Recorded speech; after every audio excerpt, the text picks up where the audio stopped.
Welcome back, Chiefs fans, to Over 50. So there's an old saying, I'm sure my friend Gary will correct me on this if I'm wrong, but it goes something like, don't put off till tomorrow what you can do today. And of course, this article from the Chiefs Kingdom Editorial Board, which I've never heard of, but growing up in Emporia, Kansas, and then I kind of departed for the Navy in the late 80s, so there was no internet. There was the Emporia Gazette, and that was it. So I'd never heard of this Chiefs Kingdom Editorial Review Board, and so I was going to, report on this, try to report on this last night, and I've had the grandkids here all week, and when you've got a kindergartner,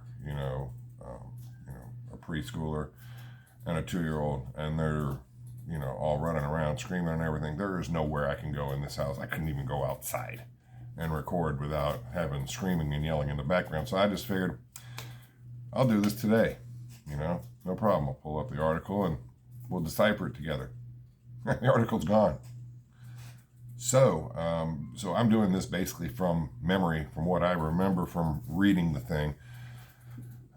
There was a part of me that said, I should just cut and paste this into a Word document in case it gets dumped down the memory hole. So next time I'll do that.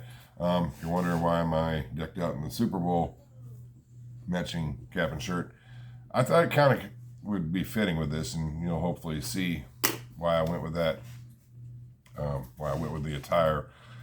But let's just go ahead and dig into this. First off, I'm going to say I don't know how much of this I believe, because 1 minute I believe like some of this stuff could be real, like you could justify it, and then some of it just is so unrealistic. It's like, the Justin Barber excuse that he tried to pull down here in Florida back in 2003 about how he didn't kill his wife in the middle of the night on the beach, that some guy ran up and did that. It's like, could you believe some of this?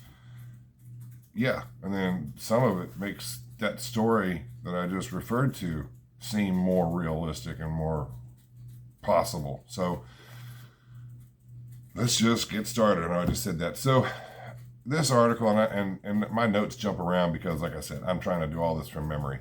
So basically, it talks about how Eric Bieniemy has been calling the play since 2020. Okay, I'm not going to argue too much about that one, but I thought that Reed called the plays. So 2021, he going into the Super Bowl, he was interviewing for head coaching jobs. So Reed and Mahomes were putting together the game plan, and he came back and changed the game plan. Said he didn't like it. Andy Reid had tried to organize some things because he knew the offensive line was going to be a disaster because Eric Fisher was gone. He already lost Mitchell Schwartz. So EB came in, supposedly changed everything, and it was a 31-9 disaster. Had us all popping Tums and Rolaids like we were toddlers popping M&Ms into our mouths. I don't know. I can't imagine, Andy Reid letting Eric Bieniemy control things. Andy Reid's the head coach. So I don't know if I buy that, but let's just move on. I'll get to all this in the end. Then it goes on to detail how Mahomes and Eric Bieniemy were infighting, off and on. Eric Bieniemy doesn't like to listen to players. Jump to this year, like I said, my notes are kind of scattered, and I tried to organize them the best I could. Week 3, Kafka is given, week 3 of this year, Mike Kafka is given more of a role in calling the plays. So, the Chiefs staff goes on to state that Mahomes, Andy Reid, and Eric Bieniemy have been fighting over game plans since 2020. But Eric Bieniemy called the plays all the way back to 2020. I don't know, old saying that dog don't hunt. They never went hunting. My cousins did. They took dogs. I guess, the dog's kind of important. And if the dog sucks, you're not going to be very successful. Moving on. Then the media tried, when they buried the Chiefs this year, Of course, this feud, sort of, it's like, dumping a little gasoline on the fire, some fumes catch, and now you got a huge flame. And some of the players were, I quoted as saying, they just tune out Eric Bieniemy. It's like, dude, talk to the hand. You don't listen to us anyway, because he didn't value anything that the players had to say. He didn't care about their opinions. After the Super Bowl win, like I said, I jump around here. After the Super Bowl win, he didn't get a head coaching job because of bad interviews. He didn't interview well. So, that was reported by a lot of people. So this article is reporting some things that, I remember hearing about. He didn't interview well. I remember hearing ESPN say what you want to about them. I'm not getting into that right now. NFL Network, heard it on Fox Sports. I think I remember Marcellus Wiley talking about this on Speak for Yourself on FS1. The bottom line is, I heard that from multiple places. So that's something that checks out. So I could see part of this article checking out. Part of this article still, I don't know how much I believe of it again. I guess you can pick what you want to believe. Then this year, supposedly when he interviewed for the Denver job, a Denver executive that was in attendance for a Super Bowl game witnessed something that happened on the sidelines between EB and some players. So EB was asked about it. EB gave his response, and that caused him not to get the job because the Denver brass did not like how he answered that question. So could that be possible? I suppose we've been hearing that he doesn't interview well, so maybe he doesn't interview well. But, as much as the football fan in me, a fan of football, wants to, I think Denver has been strategically planning to try to get Aaron Rodgers in. They knew it wasn't going to work last year, so they just kind of tried to patch things together, with Teddy Bridgewater, just roll the dice, see what happens. When they realized that they weren't going to go anywhere, it was a good chance to get Vic Fangio out. Now you bring in Aaron Rodgers' best man, for lack of a better way of saying it, best friend, I guess, should have said it that way. I'm not going to record this and start over. So I think they're positioning, for Aaron Rodgers. So I don't think really Eric Bieniemy had a shot there. I'm not going to get into the Rooney Rule, but I think part of me wonders if maybe, them interviewing, Brian Flores and Eric Bieniemy was just to satisfy that rule. But like I said, I'm not going to get into that. But so did he lose the job because of that comment? I don't know. We had all these reports he doesn't interview well. Here's an interview. He obviously didn't do too well. So you make, you decide what you want to there. Then let's get to the AFC Championship game. So the AFC Championship game, everything is roses. The Chiefs are looking like they're going to at least put 3 more up on the board before going into the half. And, prior to the half, supposedly Eric Bieniemy called the pass play to Tyreek Hill.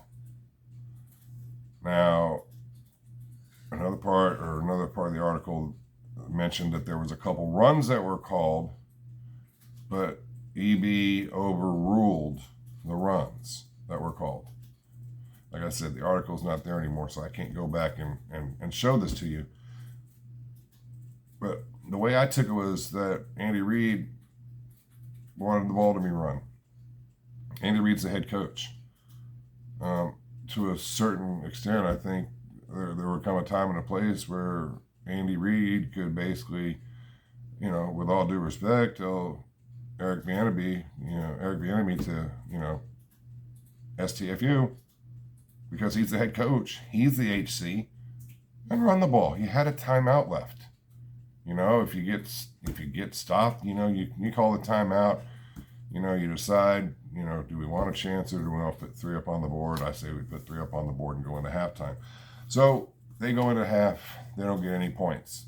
And this article says that going down the tunnel, that it was already starting between EB and Bieniemy.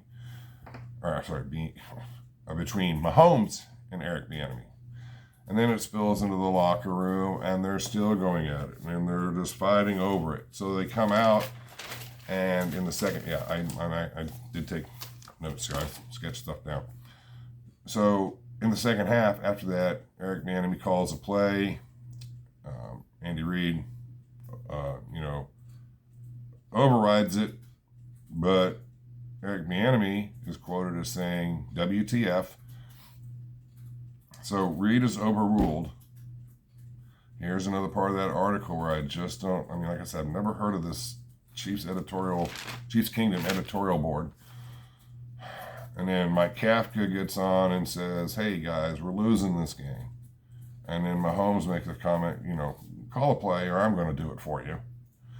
And, we all remember what happened, that game. The Chiefs just were, it looked like they were a dysfunctional band of misfits in the second half. I just don't know what to make of this article. This article quotes different staff and different players as making these comments about Bieniemy not listening to people. There was another comment made by Chiefs staff where Andy Reid wanted to have less sideline shots of Eric Bieniemy in the playoffs because basically this type of stuff was going on, but that wasn't supposed to get out. So either this, I gotta look, make sure I get this right. Either this Chiefs Kingdom Editorial Board, they got some crack staff writers that have all sorts of these sources and have some great details, or if that was the case, why haven't we heard more from them before? It's just like, they have this bombshell article, and every time I hear the word bombshell, I just think of CNN, because everything was a bombshell with CNN, and a lot of CNN stuff just does not compute.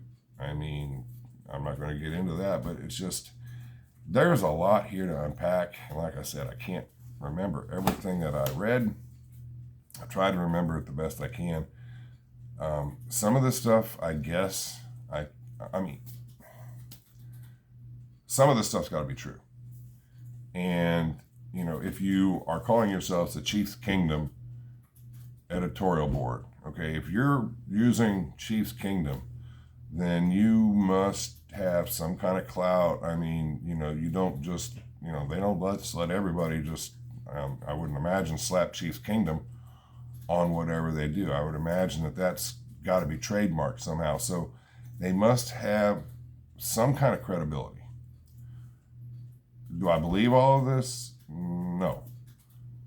Do I believe some of it? Yeah, I could, because Eric Bieniemy, from other things that I've read totally away from this, we know he's had issues on and off the field. I've heard that he does not like to have his decisions challenged by others. So this is what I think is going to happen. I haven't seen anything yet. Bieniemy and Reid were supposed to have a meeting. I think what Andy Reid might do is, unfortunately, Mike Kafka took the offensive coordinator's job with the Giants. If he was still there, I think Eric Bieniemy would be gone immediately, and Kafka would have been promoted. Then you just have to look for a quarterback's coach. If you get rid of Eric Bieniemy, now you have to look for a quarterback's coach and offensive coordinator. Bring Matt Nagy back. That was successful to a point, but Matt Nagy just had a disastrous stint with the Chicago Bears as head coach. I don't know how well that would go. Now Mahomes, from what I understand, liked working with Matt Nagy, so I would imagine that Mahomes is going to get some input on this, because Mahomes liked the idea of drafting Clyde Edwards-Helaire. So and you're paying, he's the you're paying the guy $500 million. He's the $500 million man. So I think you're going to have to get somebody that Mahomes likes. Do I buy all the article? No, but I think enough of this stuff is probably true. I think Eric Bieniemy is done in Kansas City, and honestly, you know, it might be a good change. One thing I just remembered. I couldn't remember when I was writing down. I just remembered seeing this. But you remember the Rose Bowl play where the Chiefs got a key first down in the Super Bowl? That play, which was, I guess, you know, Bieniemy, you know, claimed that, you know, or tried to take some credit for, something like that. That actually came from a wide receivers coach on the Chiefs. I can't remember his name, and of course the article is not there. But I just wanted to throw that in there because I finally remembered it. I think enough of this is true. I think Eric Bieniemy's gone, but I think Kansas City is probably thinking, okay, before we cut this guy loose, you need to have a contingency plan lined up. It's like you don't quit a job unless you have another job already lined up. It's just something you don't do. You know, I mean, you have to think about, you know, what you're gonna do. You know, if you do this, you know, it's whole cause and effect thing. You can't fire Bieniemy unless you got a game plan for bringing someone else in. So I think that's what's going to happen. So if you've stayed through this long, I appreciate it. If you wouldn't mind, please hit that subscribe button. If you like the video, If you have comments, I'd love to hear what you have to say. If you can remember some things that I don't remember, please put it in the comment section. I mean, let's, you know, get some dialogue going on with this. Educate each other. Share this video with your friends out there. And until next time, Chiefs fans, hopefully we get some leadership in, because if all this is true, we need to keep Andy Reid, but we need to get we need to cut down the hate and discontent, and so the Chiefs can rebound and go to the Super Bowl next year. So with that, take care of Chiefs Kingdom, and I'll see you next time. I'm out.